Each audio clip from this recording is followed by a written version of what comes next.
حضرت سیدنا حارث محاسبی علیہ رحمہ فرماتے ہیں کہ ایک کیال یعنی غلہ ماپنے والا، ناپنے والا، غلہ ناپتے نا اناج، اپنا گندم، جو، دالیں، چاول وغیرہ، یہ جو ناپتے ہیں، اس کام کو چھوڑ دیا اور عبادت الہی عز و جل میں مشغول ہوا۔ جب وہ مر گیا تو اس کے بعض احباب نے اس کو خواب میں دیکھا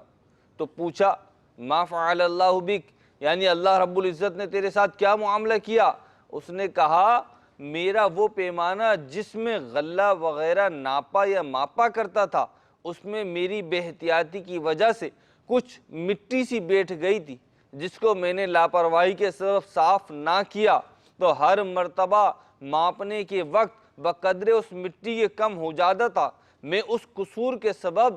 عتاب میں گرفتار ہوں۔ جیسے چھوٹی چھوٹی نیکیاں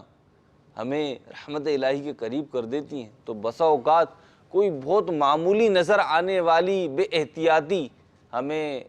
عتاب اور پکڑ کے دائرے میں لا سکتی ہے۔